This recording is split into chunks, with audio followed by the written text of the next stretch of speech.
The hammer slipped from Violet Whitmore's calloused fingers for the third time that morning, and she cursed under her breath as she bent to retrieve it from the dry grass.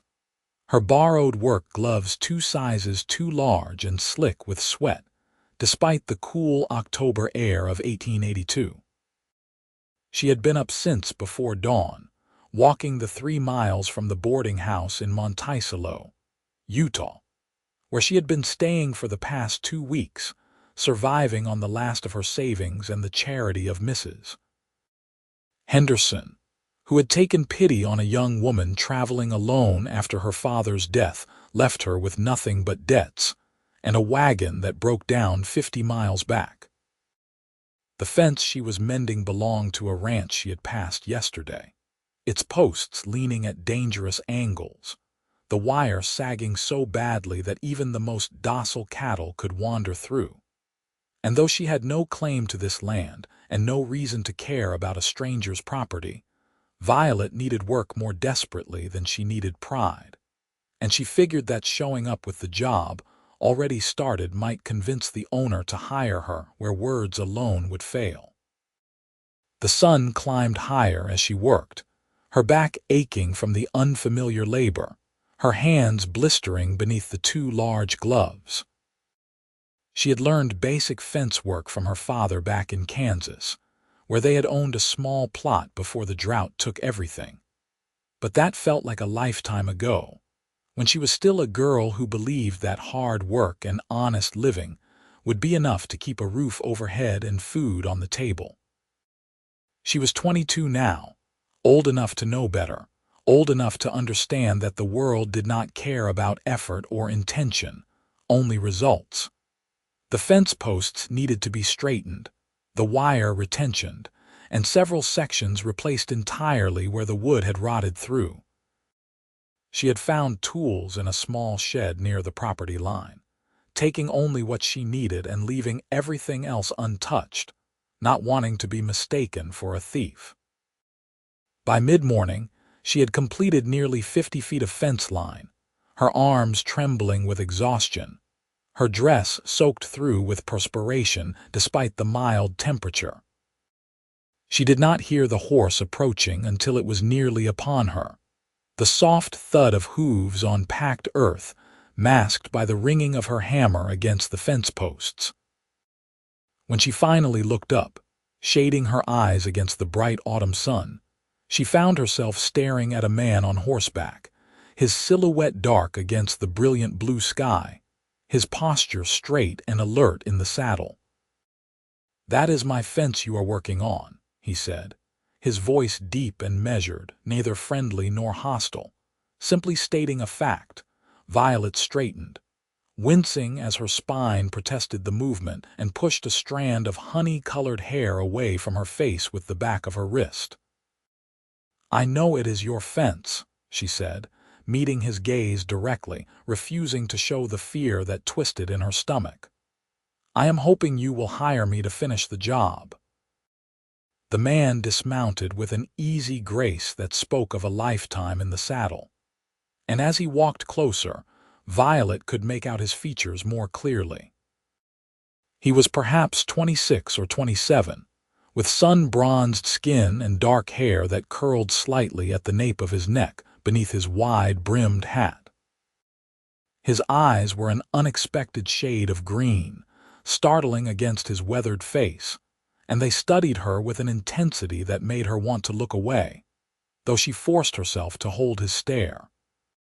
"You are the woman staying at Henderson's boarding house," he said, not a question but another statement of fact. "Rita mentioned you were looking for work." "Rita Henderson talks too much," Violet said, then immediately regretted the sharpness in her tone. She could not afford to antagonize potential employers, no matter how uncomfortable their scrutiny made her feel. "But yes, I am looking for work, any kind of work. I can mend fences, tend livestock, cook, clean, whatever needs doing." The man walked along the section of fence she had completed, running his hand over the taut wire, testing the stability of the posts she had straightened. His expression revealed nothing, but Violet found herself holding her breath, waiting for his verdict. She had done good work. She knew she had, but good work did not always matter when you were a woman in a man's world, and some men would rather see a job done poorly by a hired hand than well by someone they considered unsuitable. "This is quality work," he said finally, turning back to face her. "Where did you learn to mend fence?" "My father taught me," Violet said. "We had a farm in Kansas. Small operation, just enough to get by, but everything had to be maintained, and there was only the two of us after my mother died, so I learned to do whatever needed doing." "Where is your father now?" The question struck like a physical blow, and Violet had to swallow hard before she could answer. "He died 4 months ago. Fever. We had already lost the farm by then, lost everything to drought and debt. I was trying to get to California, heard there might be opportunities there, but my wagon broke down and I ran out of money. So here I am in Monticello, trying to figure out what comes next." The man was quiet for a long moment, his green eyes searching her face as though trying to read the truth of her story in her features. Then he removed his hat, running his fingers through his dark hair, and when he spoke again, his voice had softened slightly. "My name is Robert Prescott. This is my ranch, the Double P, 500 acres, mostly cattle, some horses. I run it with my younger brother and 2 hired hands, but we could use another set of capable hands, especially with winter coming on and a lot of work that needs doing before the snow flies." Hope flared in Violet's chest, bright and painful. "Are you offering me a job? Name your wage," Robert said, settling his hat back on his head. "You are staying." The words were so unexpected, so definitive, that Violet could only stare at him for a moment, wondering if she had misheard. "You do not even know me," she said finally. "For all you know, I could be a thief or a con artist, someone who will rob you blind and disappear in the night." A slight smile tugged at the corner of Robert's mouth, the first break in his serious expression. "You walked 3 miles in the dark to start mending a stranger's fence on the chance it might lead to employment. That tells me more about your character than any letter of reference could. As for the wage, I pay my hands $30 a month plus room and board. I will pay you the same, with the understanding that you will work as hard as any man on this ranch, and that you will not complain about the conditions or the labor. $30 a month." Violet's mind reeled at the figure. It was more than she had dared to hope for, enough to start rebuilding her life, enough to eventually save for the journey to California if she still wanted to go. "I will work harder than any man on this ranch," she said, her voice fierce with determination. "And you will never hear me complain. I promise you that." "Then we have an agreement," Robert said, extending his hand. Violet pulled off her oversized glove and clasped his hand, feeling the strength in his grip, the calluses that matched her own. His hand was warm and dry, and the contact sent an unexpected jolt through her, something she could not quite name, but that made her pulse quicken and her breath catch. Robert seemed to feel it too, because he held her hand a moment longer than necessary, his green eyes locked on hers before he released her and stepped back, clearing his throat. "Finish this section of fence, then come up to the main house. It is about a mile north. You cannot miss it. We will get you settled in the bunkhouse and figure out what needs doing next." "The bunkhouse," Violet repeated, her stomach sinking. She had not considered that she would be expected to sleep in close quarters with the male ranch hands, and the thought made her deeply uncomfortable, though she tried not to let it show on her face. Robert must have read her expression anyway, because he shook his head quickly. "There is a small room attached to the back of the bunkhouse. Used to be for storage. It has a door that locks and a window for fresh air. It is not much, but it is private, and it is yours if you want it. Otherwise, You are welcome to continue boarding at Henderson's and ride out here each day, though that is a long commute, and you would lose time that could be spent working."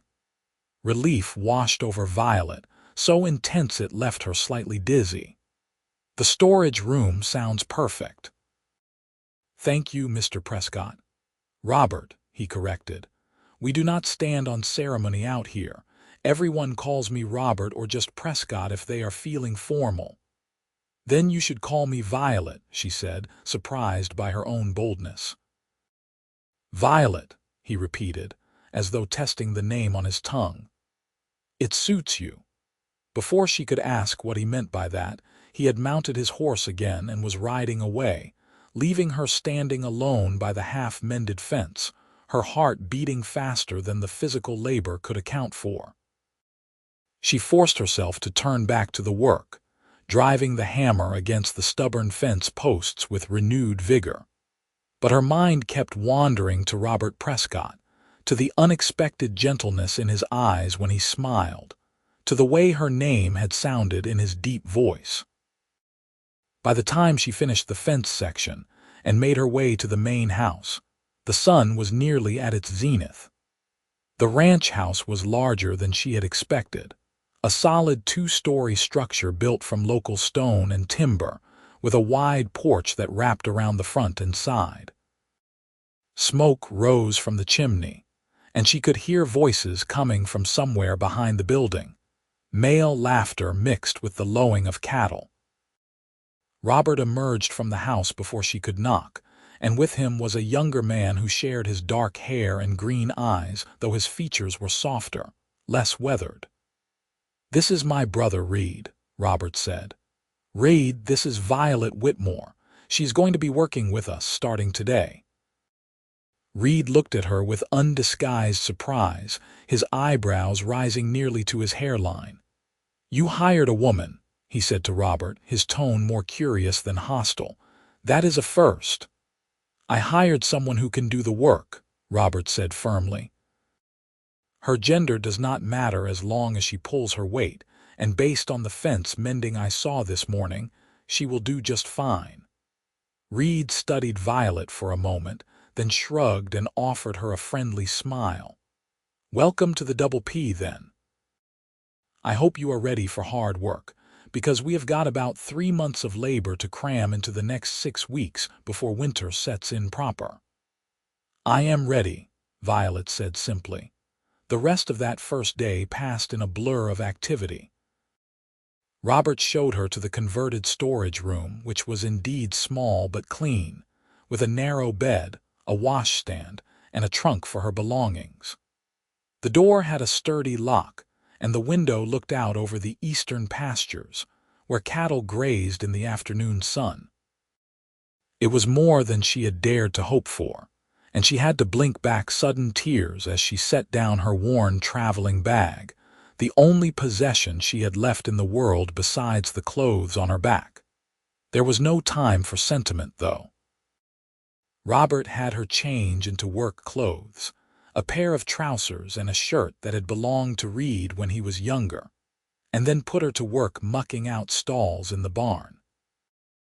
It was hard, dirty labor, the kind that left her muscles screaming and her hands raw despite the gloves, but Violet threw herself into it with fierce determination, refusing to show any sign of weakness or fatigue. The 2 other ranch hands, grizzled men named Tom and Charlie who had clearly been working cattle for decades, watched her with undisguised skepticism at first. But as the hours wore on and she kept pace with them, their expressions gradually shifted to something closer to grudging respect. Dinner that evening was a communal affair, with everyone gathering around a large table in the ranch house kitchen. Robert's brother Reed turned out to be an accomplished cook, and he served up heaping plates of beef stew and fresh bread that made Violet's mouth water. She had been eating sparingly for weeks, rationing her dwindling funds, and the abundance of food felt almost overwhelming.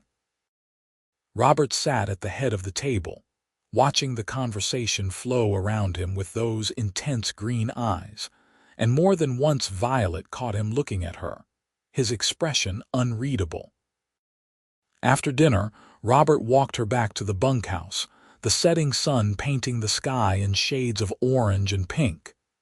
"You did well today," he said as they walked. "Better than I expected, if I am being honest. You expected me to fail."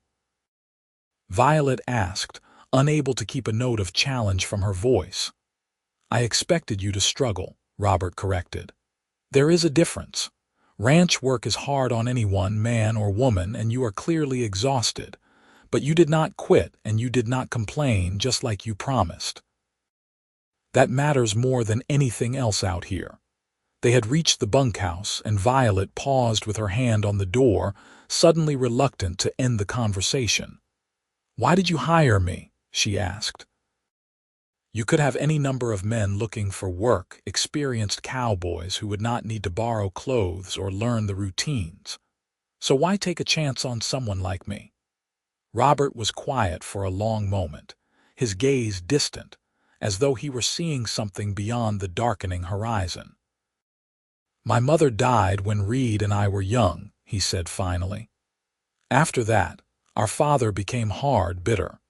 He did not believe women had any place on a working ranch, said they were too weak, too emotional, too much trouble.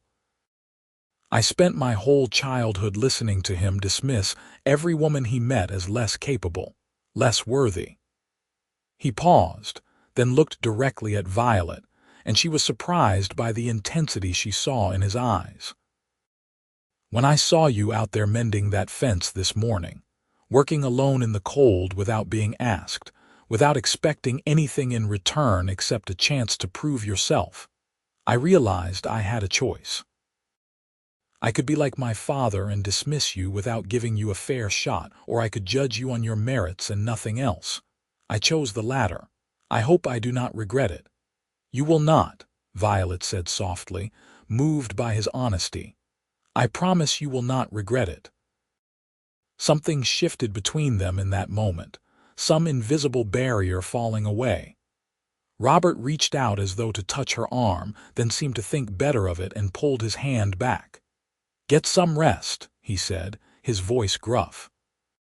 "Tomorrow we start working the north pasture, and it is going to be a long day." Violet watched him walk back to the main house, his silhouette dark against the last light of day, and felt something warm and unfamiliar unfurl in her chest. It was too soon to name it, too fragile to examine too closely, but it was there nonetheless, a spark that had been kindled somewhere between the fence line and this moment. The weeks that followed fell into a demanding rhythm. Violet rose before dawn each day, working alongside the men to repair fences, move cattle, prepare the ranch for winter. The work was brutal, testing the limits of her endurance, but she found a strange satisfaction in the physical exhaustion, the way her body grew stronger and more capable with each passing day. Tom and Charlie gradually warmed to her, their initial skepticism fading as she proved herself time and again. Reed treated her like a younger sister, teasing her good-naturedly and teaching her the finer points of horseback riding when she admitted her skills were rudimentary at best. But it was Robert who occupied her thoughts more and more as the days passed. He was a demanding boss, expecting excellence and not tolerating laziness or sloppiness, but he was also fair, never asking anyone to do work he would not do himself. She watched him gentle a skittish horse with infinite patience, saw him sit up through the night with a cow having difficulty calving, observed the way he listened carefully when his men spoke, valuing their input and experience. He was a good man, she realized, truly good in a way that had nothing to do with grand gestures or empty words, and everything to do with the quiet consistency of his character. She also noticed the way he watched her when he thought she was not looking, the way his jaw tightened when Tom made an offhand comment about her appearance, the way he always positioned himself between her and any potential danger. It should have annoyed her, this protective instinct, should have felt condescending or infantilizing, but instead it made her heart beat faster, made her acutely aware of him in a way she had never been aware of any man before. 3 weeks after she started working at the Double P, a late autumn storm rolled in from the west, bringing with it sheets of cold rain and wind that howled through the gaps in the barn walls. Violet was helping Robert move feed into the barn when the storm hit, and they found themselves trapped inside as the rain came down in torrents, turning the ranch yard to mud in minutes.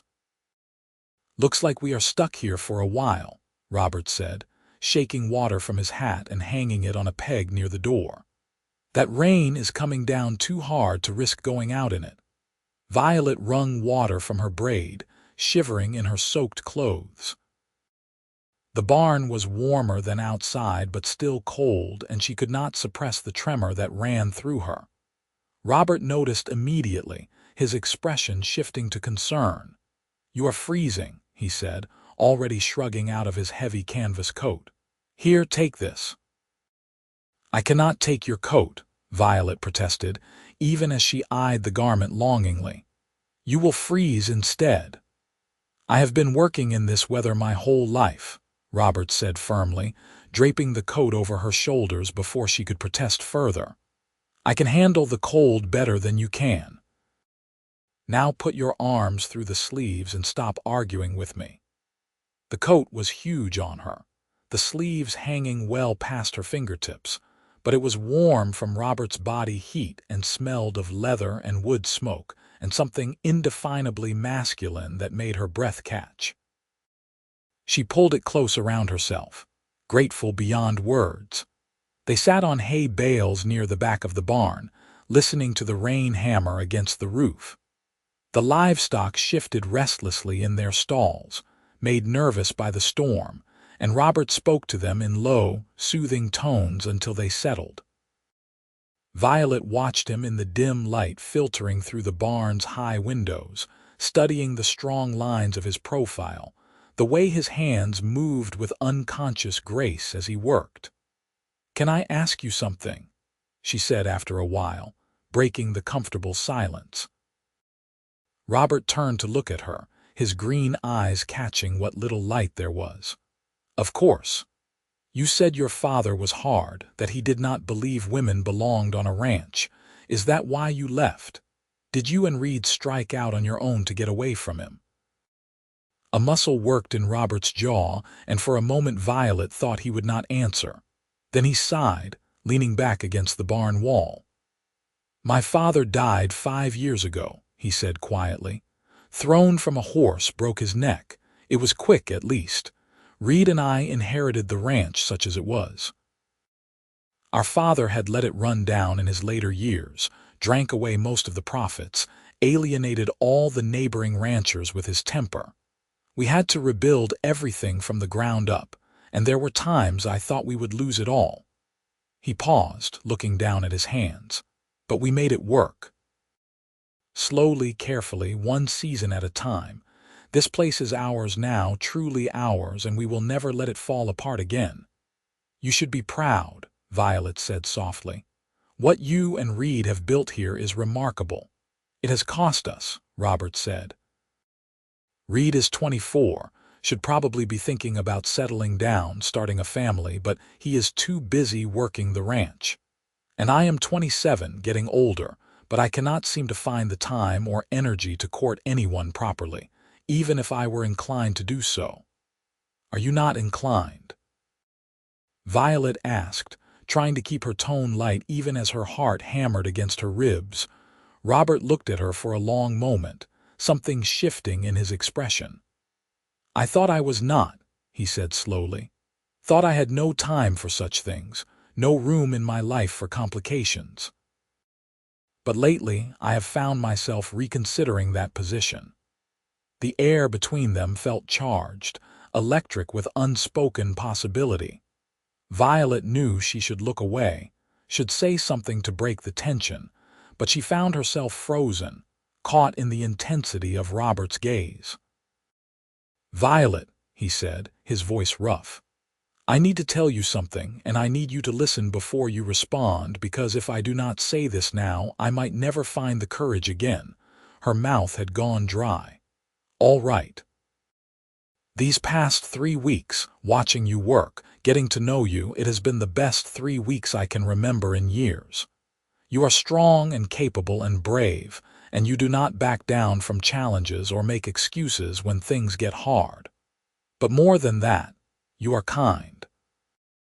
I have seen the way you talk to the horses, the way you helped Reed when he burned his hand last week, the way you never speak ill of anyone even when you would be justified in doing so. He paused, running a hand through his damp hair. What I am trying to say, and doing a poor job of it, is that I have developed feelings for you. Strong feelings. The kind that keep me up at night wondering if I am making a fool of myself, if you could ever possibly feel the same way. Violet's heart felt like it might burst from her chest. "Robert," she breathed, hardly daring to believe what she was hearing. "I know it is too soon," he continued, the words tumbling out now as though a dam had broken. "I know you have only been here 3 weeks, and I am your employer, which makes this complicated and possibly inappropriate. And you have every right to tell me I am out of line, and that this is wildly unprofessional. But I cannot keep pretending I do not feel this way, cannot keep acting like you are just another ranch hand when every time I see you my whole day gets brighter." "Robert," Violet said again, reaching out to touch his arm, stopping the flood of words, "you are not making a fool of yourself. And it is not too soon, not really, because I feel it too. I have felt it almost from the beginning, even though I told myself I was being ridiculous, that I was reading too much into simple kindness. But it is not just kindness, is it? This thing between us, it is real." The relief that flooded Robert's face was almost comical. "It is real," he confirmed. "It is very real." And then he was leaning toward her, and she was leaning toward him, and their lips met in a kiss that was gentle and tentative at first, then deeper, more urgent. His hands came up to cup her face, his touch reverent, and she pressed closer, her fingers tangling in his hair. The kiss lasted for what felt like both an eternity and no time at all, and when they finally broke apart, both breathing hard, Violet felt like the world had tilted on its axis. "I have wanted to do that since the day I met you," Robert said, his forehead resting against hers. "You should have done it sooner," Violet replied, smiling even as tears gathered in her eyes. They stayed in the barn long after the rain stopped, talking and kissing and making plans for a future that suddenly seemed bright with possibility. Robert assured her that her position on the ranch was secure regardless of what happened between them personally, that he would never use his position as her employer to pressure her into anything. Violet believed him, knew in her bones that he was a man of integrity, someone who would rather cut off his own arm than hurt her. The change in their relationship was apparent to everyone within days. Reed figured it out first, catching them holding hands behind the barn and breaking into a wide grin. "Finally," he said, shaking his head in mock exasperation. "I was wondering how long it would take you two to figure out what was obvious to the rest of us from the start."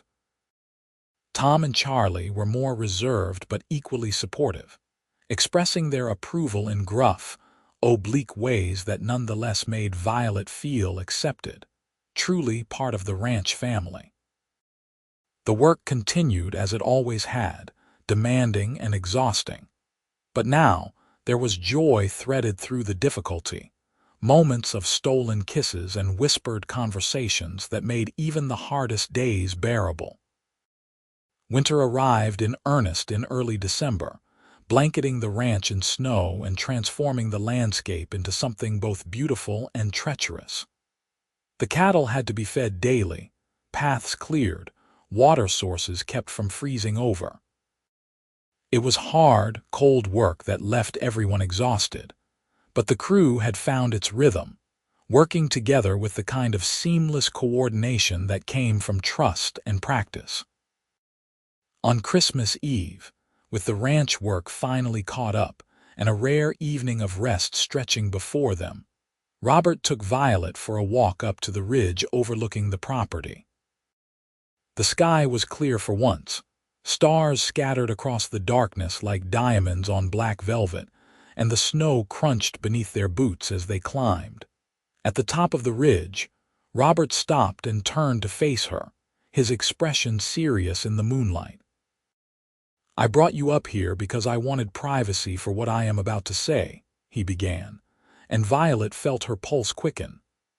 "That sounds ominous," she said, trying for levity even as nervousness fluttered in her stomach.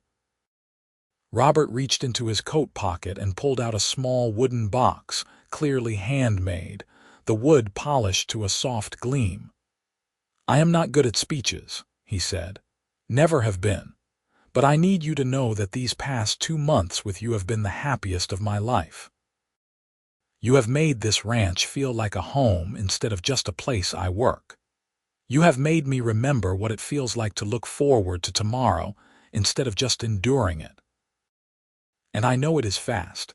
I know we have only known each other a short time, but I also know my own heart, and I know that I do not want to spend another day without you by my side."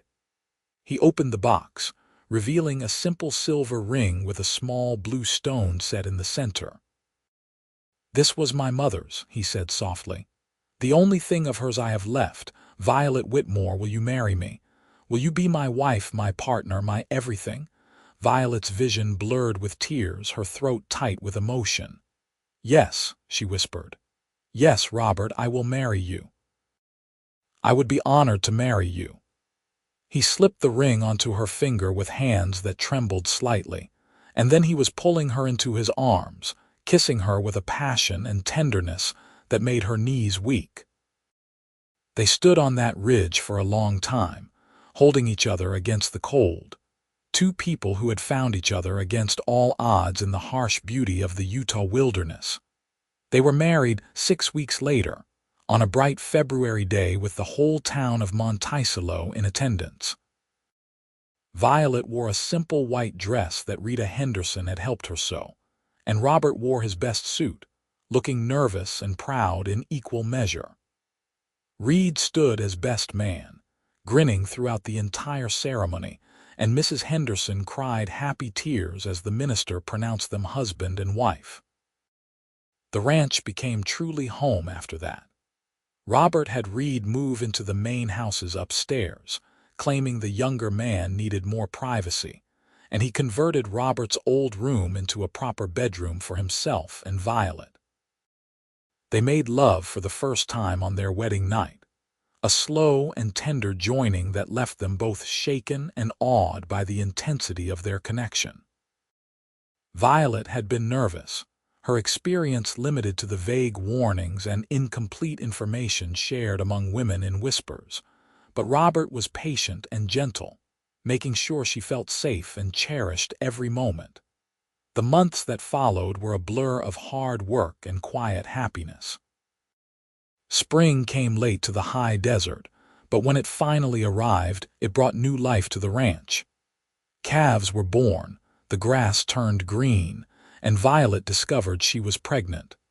The news filled her with equal parts joy and terror, but Robert's reaction erased any doubts. He lifted her off her feet and spun her around, laughing with pure delight, then immediately became overprotective, trying to prevent her from doing any heavy work. Violet put a stop to that quickly. "I am pregnant, not made of glass," she informed him tartly. "I will let you know when I need help, but until then, I expect to be treated like a capable adult who happens to be growing a baby, not like an invalid." Robert learned to balance his protective instincts with respect for her autonomy, though she often caught him watching her with worry in his eyes when she climbed ladders or lifted heavy objects. Reed teased them both mercilessly, claiming he was too young to be an uncle and that they were ruining his carefully cultivated image as a carefree bachelor. The baby arrived in late November of 1883, a healthy boy with his father's dark hair and his mother's determination. They named him Samuel David Prescott, called him Sam, and he became the center of their universe. Robert proved to be a devoted father, rising in the night to walk the floor with Sam when he was fussy, changing diapers without complaint, reading to him from agricultural journals, because he claimed it was never too early to learn about cattle ranching. Violet settled into her role as mother while continuing to help run the ranch, finding a balance that worked for their family. Mrs. Henderson proved invaluable, coming out to the ranch several times a week to help with Sam and teach Violet the finer points of infant care. The older woman had become like a mother to Violet, filling the void left by her own mother's death so many years ago. 2 years later, their second child arrived, a daughter they named Lily Rose. She had Robert's green eyes and Violet's honey-colored hair, and she was as different from her brother as night from day. Where Sam was serious and observant, Lily was sunny and outgoing, charming everyone she met. Robert doted on her shamelessly, and Reed joked that his brother had gone soft, though anyone could see he was just as besotted with his niece and nephew. The ranch prospered under their management. Robert's reputation for fair dealing and quality livestock spread throughout the territory, and the Double P became known as one of the most successful operations in the region. They expanded carefully, buying adjacent parcels when they became available, investing in improvements that increased productivity without overextending their resources. But their success was not just measured in acres and cattle. It was measured in the laughter that filled the ranch house, in the family dinners where everyone gathered around the table to share stories of their day, in the quiet moments when Robert and Violet sat on the porch watching the sun set over their land, their children playing in the yard, and marveled at how far they had come from that October morning when a desperate woman had started mending a fence without being asked. Reed eventually married as well, courting and winning the heart of Sarah Mitchell, the schoolteacher who came to Monticello in 1885. Sarah was everything Reed needed, smart and patient and possessed of a dry wit that kept him on his toes. They built a house on the southern section of the ranch, close enough to be part of the family but far enough to have their own space. Their first child, a boy named Thomas, arrived the following year, and suddenly the next generation of the Double P was secured. Tom and Charlie both retired in the early 1890s, their places taken by younger men who Robert and Reed trained with the same patience and high standards that had always defined the ranch. One of these new hands was a young man named James, fresh from Texas, who proved to have a gift for working with horses. He became the ranch's head wrangler, building their horse breeding program into something truly exceptional. Through it all, through the good years and the difficult ones, through harsh winters and summer droughts, through the joys and sorrows that make up a life, Robert and Violet remained each other's foundation. They learned each other's moods and habits, developed the kind of shorthand communication that comes from years of partnership, weathered disagreements and emerged stronger for having worked through them. On their 10th wedding anniversary, Robert took Violet back to the ridge where he had proposed, leaving the children with Reed and Sarah for the evening. They stood in the same spot, older now and marked by the years of hard work, but still deeply in love, still partners in every sense of the word. "Do you ever regret it?" Robert asked, his arm around her waist as they looked out over the ranch, the lights of their home warm in the gathering dusk. "Do you ever wonder what your life would have been like if you had made it to California instead of breaking down in Monticello?" Violet leaned into him, breathing in his familiar scent, feeling the solid warmth of his body against hers. "Not for a single moment," she said honestly. I think I was supposed to end up here, supposed to find you. Maybe my wagon breaking down was not bad luck, but the best luck I ever had, because it brought me to exactly where I needed to be." Robert pressed a kiss to the top of her head. "I think about that morning a lot," he said. "What made me ride out to check the fences that particular day? What would have happened if I had gone a different direction or left an hour later? So many tiny decisions that could have changed everything, but somehow they all lined up perfectly to bring you into my life. You believe in fate?" Violet asked. Robert considered the question seriously, as he did with everything. "I believe in choices," he said finally. "I believe that when I saw you mending that fence, I had a choice.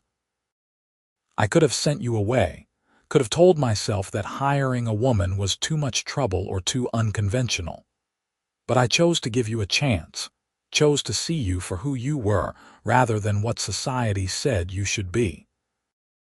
And you chose to take that chance, chose to work harder than anyone should have to in order to prove yourself. We chose each other, again and again, every day since then. That is not fate. That is us deciding what we want our lives to be and having the courage to reach for it." Violet turned in his arms, looking up at his face, seeing the lines that time and weather had etched around his eyes, the silver starting to thread through his dark hair.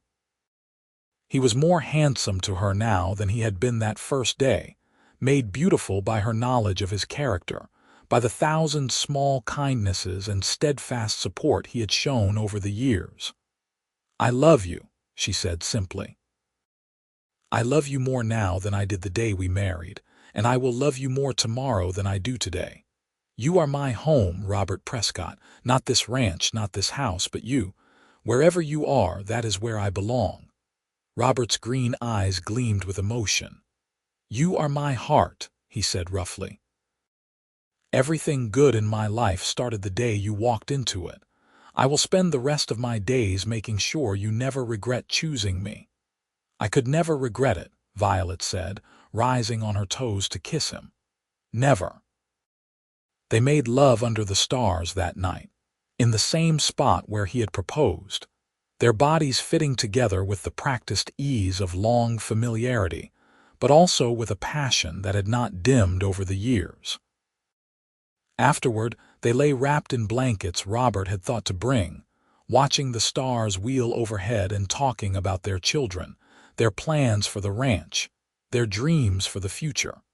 Life continued its steady march forward. Sam grew into a capable young man who shared his father's love of ranching and his mother's determination.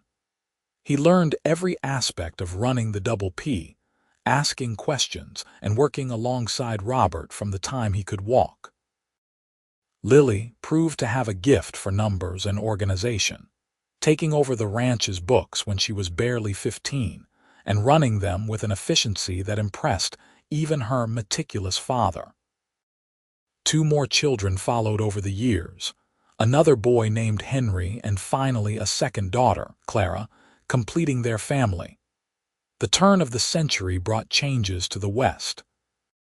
The railroad expanded, bringing easier access to markets, but also bringing more settlers and the slow encroachment of civilization on the wild spaces. Monticello grew from a small frontier town to a proper community with a school, a church, and several thriving businesses. The rough edges of frontier life softened, though the land itself remained as harsh and beautiful as ever. Robert and Violet adapted to the changes while holding fast to the values that had built the Double P. They treated their employees fairly, paid honest wages, maintained their equipment and their land with care. They became pillars of the community, known for their integrity and their willingness to help neighbors in need. Violet, in particular, became involved in efforts to establish a library in Monticello, arguing passionately at town meetings that access to books and education should not be limited to those who could afford private tutors. Reed and Sarah's family grew as well, eventually numbering 5 children who ran wild on the ranch alongside Robert and Violet's brood. The cousins were as close as siblings, and the ranch echoed with their shouts and laughter, a far cry from the quiet, lonely place it had been when Robert and Reed had inherited it from their father. As the years passed, and their hair turned gray, Robert and Violet began gradually turning over the day-to-day operations of the ranch to Sam and his younger siblings. Sam married Anna, a rancher's daughter from the next county, and they settled into the main house, starting their own family and carrying on the traditions that Robert and Violet had established. Robert and Violet built a smaller house on the western edge of the property, a cozy place with a view of the mountains and room for visiting grandchildren. They spent their later years in quiet contentment, working in the garden Violet had always wanted but never had time for, taking long rides across the land they had fought so hard to build and preserve, watching their legacy unfold in the faces of their children and grandchildren. The Double P remained strong, a testament to what could be achieved through hard work, fair dealing, and genuine respect for everyone who contributed to its success.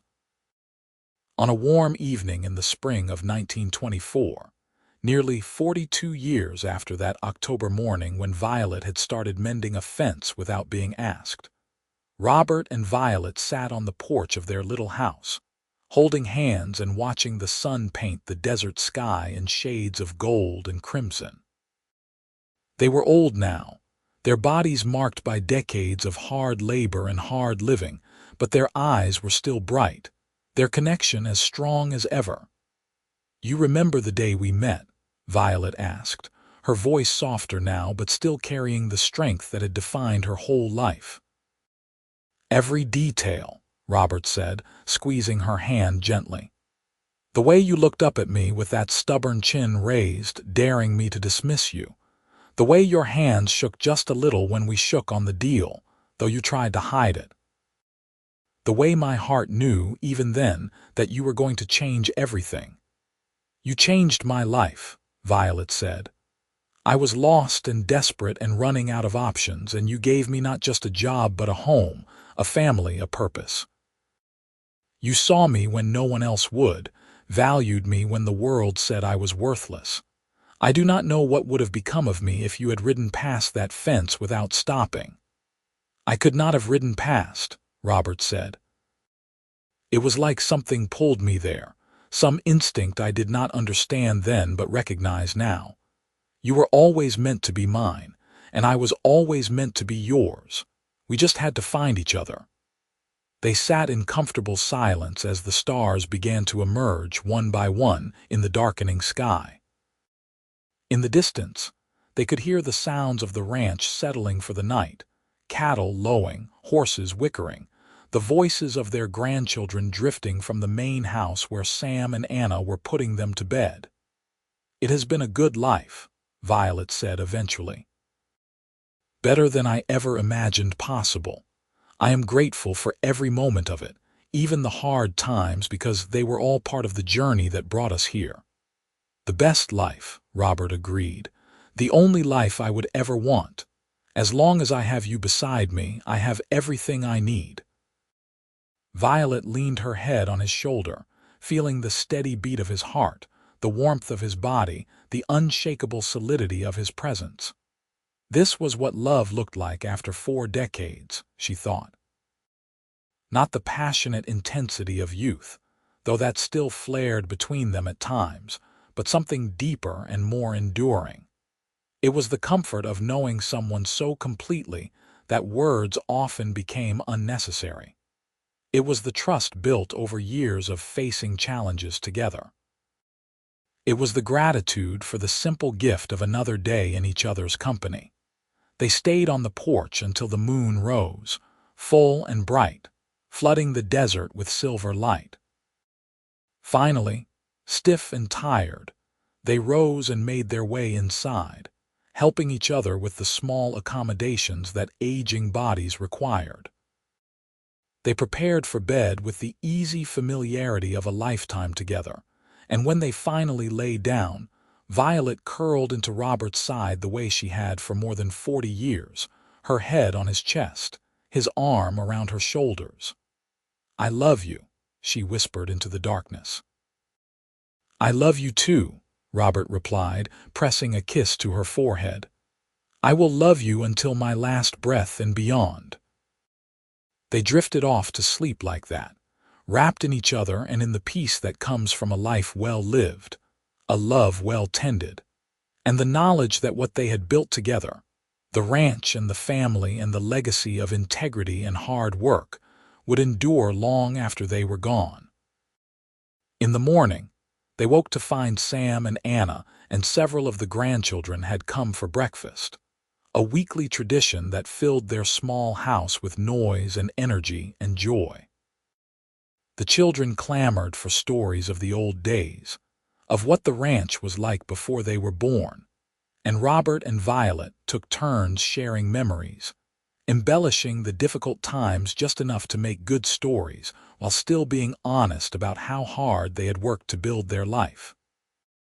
After breakfast, Sam pulled Robert aside with questions about one of the pastures, and Anna helped Violet with the dishes while they talked about the children and traded recipes, and generally enjoyed each other's company. It was ordinary and precious, this web of relationships they had woven, this family they had created from nothing but hope and determination and love. Later, after everyone had gone, Violet and Robert took their daily walk around the property. Their steps were slower now, their route shorter than it had been in their younger days, but the ritual remained important. They checked on the cattle, admired the new foals in the pasture, stopped to examine Violet's garden where early spring vegetables were just beginning to push through the soil. At the fence line where they had first met, Robert paused, running his hand over the wood. The original fence had been replaced many times over the decades, but this spot remained special, a place they returned to again and again over the years. "You know what I thought that first morning?" Violet asked, smiling at the memory. "I thought you were going to have me arrested for trespassing or destroy my work out of spite. I was terrified and trying so hard not to show it." "I knew you were scared," Robert admitted, "but I also knew you were brave, braver than you realized. It takes real courage to ask for help, to make yourself vulnerable in front of a stranger. That courage is what convinced me to give you a chance." "Best decision you ever made," Violet teased. "Second best," Robert corrected. "The best decision was asking you to marry me. Everything else, including hiring you, was just steps on the path to that moment." They continued their walk, hand in hand, two people who had built a life and a love that would be remembered by their descendants for generations to come. They had started with nothing but a broken fence and a desperate hope, and they had created something beautiful and enduring. When they finally passed, within months of each other, as sometimes happens with couples who have been together for decades, their funeral was attended by hundreds of people from across the territory. Ranchers and townspeople, employees and business partners, all came to pay their respects to Robert and Violet Prescott, who had shown by example what it meant to build a life based on integrity, hard work, and genuine respect for others. Sam stood at his father's grave and spoke of a man who had valued character over convention, who had seen potential where others saw only obstacles, who had built not just a successful ranch but a family bound by love and mutual respect. Anna spoke at Violet's funeral of a woman who had refused to be limited by others' expectations, who had worked harder than anyone should have to in order to prove herself, who had then used her success to lift up others and create opportunities where none had existed before. The Double P Ranch continued to thrive under Sam's management, and then under his children's management after him. The original house that Robert and Violet had lived in was preserved as a family museum of sorts, filled with photographs and letters and mementos of the early days. The story of how Robert and Violet had met became family legend, told and retold to each new generation as an example of what can happen when courage meets opportunity, when someone is willing to take a chance on an unlikely partnership. And sometimes, on quiet evenings when the setting sun painted the desert in shades of gold, the descendants of Robert and Violet Prescott would walk out to the fence line where it all began and imagine they could see them still. The cowboy and the woman who had mended his fence without being asked, who had built a life and a legacy on the simple foundation of mutual respect, and a love that had endured through all the challenges and joys that decades could bring. They had started with nothing but hope and determination, and they had created something that would last far beyond their own lives, a testament to what two people can achieve when they choose each other, again and again, every single day. The desert wind still blew across those fences, carrying with it the memory of hard work and harder choices, of risks taken and rewards earned, of a love story that began with a woman desperate enough to fix a stranger's fence in the hope it might lead to employment, and a man wise enough to recognize that sometimes the best things in life come from the most unexpected places. Their story became part of the land itself, as permanent and enduring as the mountains that ringed the valley, a reminder that in the harsh beauty of the Wild West, love and courage and determination could build something that would stand the test of time.